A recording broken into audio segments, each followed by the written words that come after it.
Animals are so freaking amazing. We don't deserve them. But yeah, I think my motherhood chapter is done, but I'm a mom to so many other people. I'm a cat mom. I'm an auntie for people. People have always come to me.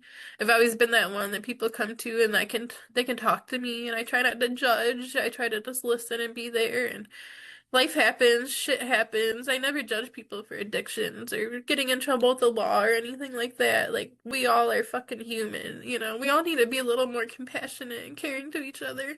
You have no idea what someone's going through, so. Just as I mentioned earlier, that lady that yelled at me for sitting down. That will scar me for the rest of my life, and it makes me hate her. I shouldn't hate her, but I do. I've lost friends and families over my losses. I had a cousin that was like a brother to me. That him and his wife unfortunately lost a child after it was born.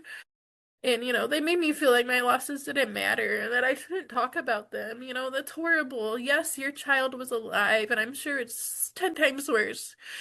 But my losses matter. They were important. I've lost friends.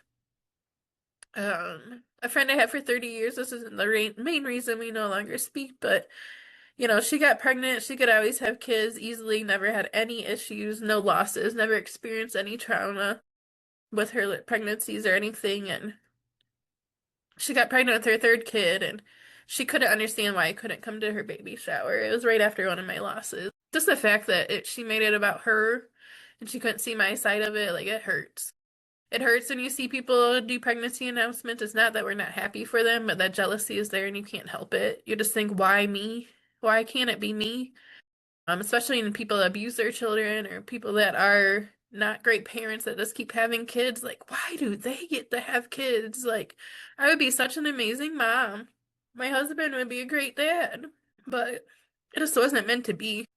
I know this episode is all over, and I appreciate anybody that's made it this far, but I just wanted to share my journey with you guys. I've talked about it in a lot of my episodes. I've done other podcasts on my story. As I shared, I used to have a blog, a website. It's still up there, but I haven't done anything with it a long time. But this is why. This is my why for Auntie Mel Mel Life Unfiltered. It all stemmed from me losing our 8 sweet pea babies, as we call them. Um, how I went through all that. Knowing me sharing my story helps others. I don't want to be rich or famous doing this podcast. I don't expect money out of it. I don't claim to be a professional, and I'm not a professional. I just want people to have that safe space, share their stories, have a platform where they feel comfortable, like come and sit down with a friend. I've had people say to me, "Oh, you talk too much to your guests, or you don't let them speak enough." That's the point of my podcast. It's a conversational podcast. We're here to talk, like sitting down with a best friend and just hanging out.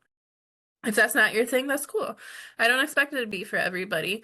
There's people in my family that have never even mentioned my podcast to me, and I won't push it on them. And I'm sure they probably think she'll never do this, but here I am.